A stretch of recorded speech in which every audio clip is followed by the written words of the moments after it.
श्री कृष्ण गोविंद हरि मुरारी, हे नाथ नारायण वासुदेव। ओम नमो भगवते वासुदेवाय। ओम नमो भगवते वासुदेवाय। सच्चिदानंद रूपाय विश्वोत्पत्त्यादि हेतुवे तापत्रय विनाशाय श्री कृष्णाय वयं नमः।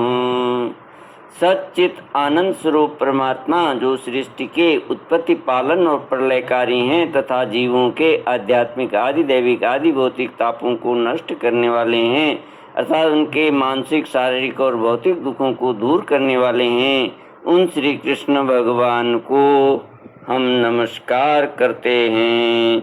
श्री कृष्ण गोविंद हरि मुरारी, हे नाथ नारायण वासुदेव। श्रीमद्भागवत दसम स्कंद 90वां अध्याय।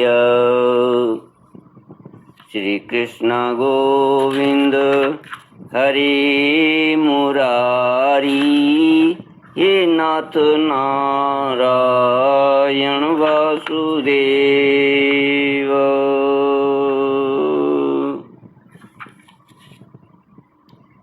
श्लोक 27 से रानियां कहती हैं, या संपर्यचरन् प्रेम्णा पाद संवाहनादिभिः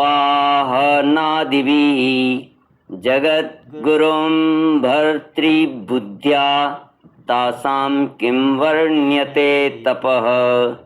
एवं वेदोदितं धर्मं नु तिष्ठन् सतां गति ग्रहं धर्मार्थ कामानां मोहश्चा दर्शयत् पदम्। आस्थितस्य परं धर्मं कृष्णस्य गृहमेधिनाम् आसन 16,000 महिष्यश्च शताधिकम्। रानियां कहती हैं, जिन बड़भागिनी स्त्रियों ने जगत गुरु भगवान श्री कृष्ण को अपना पति मानकर परम प्रेम से उनके चरण कमलों को सहलाया, उन्हें नहलाया, धुलाया, खिलाया, पिलाया, तरह तरह से उनकी सेवा की, उनकी तपस्या का वर्णन तो भला किया ही कैसे जा सकता है। परीक्षित, भगवान श्री कृष्ण सत्पुरुषों के एकमात्र आश्रय हैं। उन्होंने वेदोक्त धर्म का बार बार आचरण करके लोगों को यह बात दिखला दी कि घर ही धर्म, अर्थ और काम साधन का स्थान है। इसीलिए वे गृहस्थोचित श्रेष्ठ धर्म का आश्रय लेकर व्यवहार कर रहे थे। परीक्षित, मैं तुमसे कह ही चुका हूँ कि उनकी रानियों की संख्या थी 16,108। उन श्रेष्ठ स्त्रियों में से रुक्मिणी आदि 8 रानियों और उनके पुत्रों का तो मैं पहले ही क्रम से वर्णन कर चुका हूँ। उनके अतिरिक्त भगवान श्री कृष्ण की और जितनी पत्नियां थी उनसे भी प्रत्येक के 10-10 पुत्र उत्पन्न किए।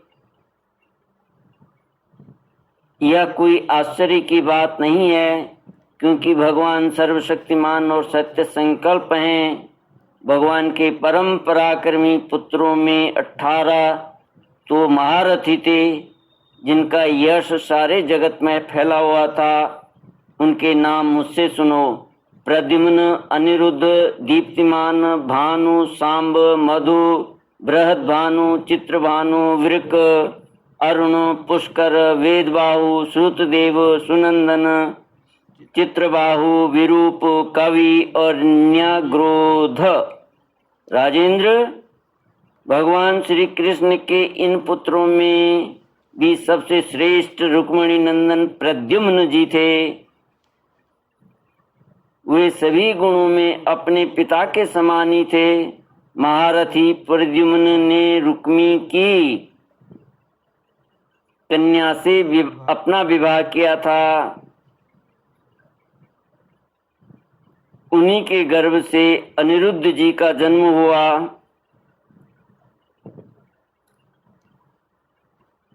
उनमें 10,000 हाथियों का बल था। रुक्मी के दौहित्र अनिरुद्ध जी ने अपने नानी की पोती से विवाह किया। उसके गर्भ से वज्र का जन्म हुआ।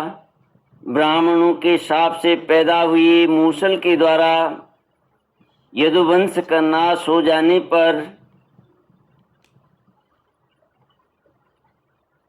एकमात्र वही बच रहे थे। वज्र के पुत्र हैं प्रतिबाहु, प्रतिबाहु के सुबाहु, सुबाहु के शांत सेन और शांत सेन के शतसेन। परीक्षित, इस वंश में कोई भी पुरुष ऐसा न हुआ जो बहुत सी संतान वाला न हो तथा जो निर्धन, अल्पायु और अल्प शक्ति हो। वे सभी ब्राह्मणों के भक्त थे। परीक्षित, यदुवंश में ऐसे ऐसे यशस्वी और पराक्रमी पुरुष हुए हैं जिनकी गिनती भी हजारों वर्षों में पूरी नहीं हो सकती।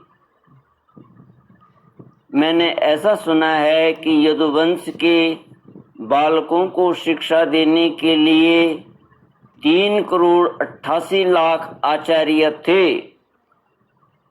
ऐसी स्थिति में महात्मा यदुवंशियों की संख्या तो बताई ही कैसी जा सकती है। यदुवंशियों की संख्या तो बताई ही कैसे जा सकती है। स्वयं महाराज उग्रसेन के साथ एक नील के लगभग सैनिक रहते थे। परीक्षित, प्राचीन काल में देवासुर संग्राम के समय बहुत से भयंकर असुर मारे गए थे। वही मनुष्यों में उत्पन्न हुए और बड़े घमंड से जनता को सताने लगे। उनका दमन करने के लिए भगवान की आज्ञा से देवताओं ने ही यदुवंश में अवतार लिया। परीक्षित, उनके कुलों की संख्या 101 थी। वे सब भगवान श्री कृष्ण को ही अपना स्वामी एवं आदर्श मानते थे। जो यदुवंशी उनके अनुयायी थे उनकी सब प्रकार से उन्नति हुई। यदुवंशियों का चित्त इस प्रकार भगवान श्री कृष्ण में लगा रहता था कि उन्हें सोने, बैठने, घूमने, फिरने, बोलने, खेलने और नहाने धोने आदि कामों में अपने शरीर की भी शुद्धि न रहती थी। वे जानते ही न थे कि हमारा शरीर क्या कर रहा है। उनकी समस्त शारीरिक क्रियाएं यंत्र की भांति अपने आप होती रहती थीं। परीक्षित, भगवान का चरण धोवन गंगा जी अवश्य ही समस्त तीर्थों में महान एवं पवित्र हैं, परंतु जब स्वयं परम तीर्थ स्वरूप भगवान ने ही यदुवंश में अवतार ग्रहण किया तब तो गंगा जल की महिमा अपने आप ही उनके सुयश तीर्थ की अपेक्षा कम हो गई।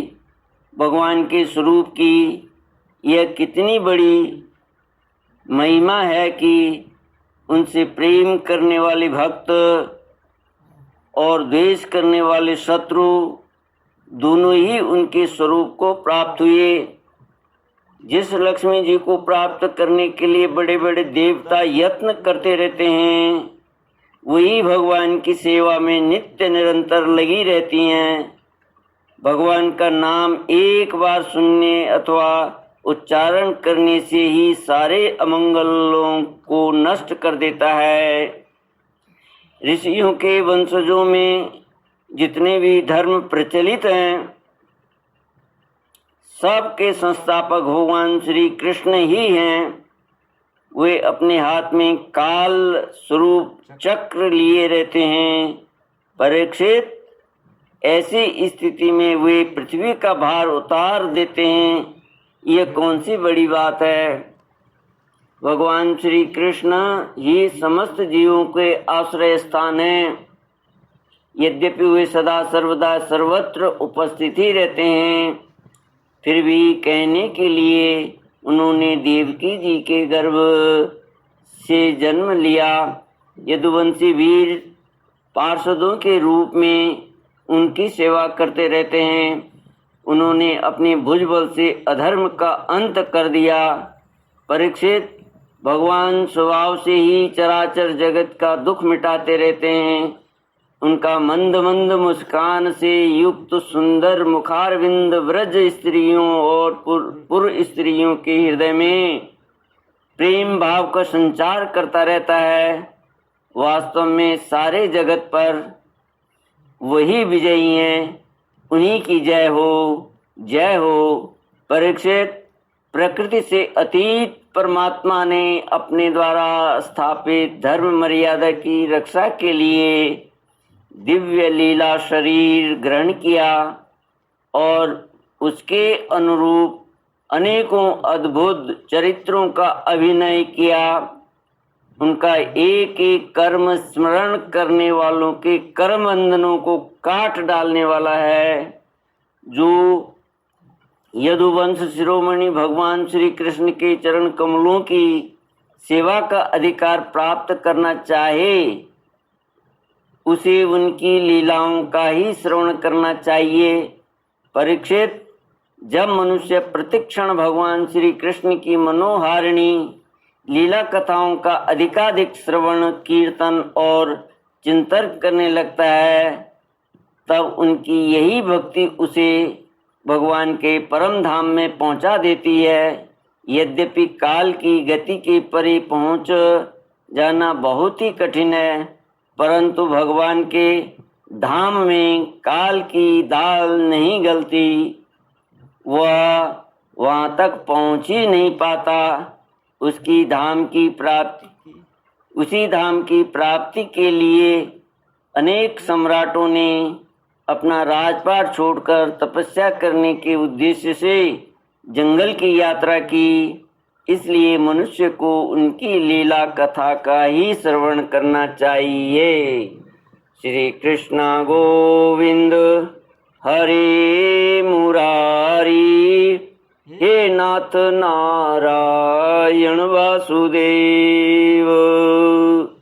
इति श्रीमद्भागवते महापुराणे वैयासिक्याम् अष्टादशसाहस्र्यां पारमहंस्यां संगीतायां दशमस्कन्धे उत्तरार्धे श्रीकृष्ण चरितानुवर्णनं नाम 90तमोऽध्यायः। इति दशमस्कन्धोत्तरार्ध संपूर्ण। श्रीकृष्णार्पणमस्तु। ओम पूर्णमद पूर्णमिदं पूर्णात् पूर्णमुदच्यते पूर्णस्य पूर्णमादाय पूर्णमेवावशिष्यते। ओम शांति शांति शांति। हरि ओम। श्री गुरुभ्यो नमः। हरि ओम।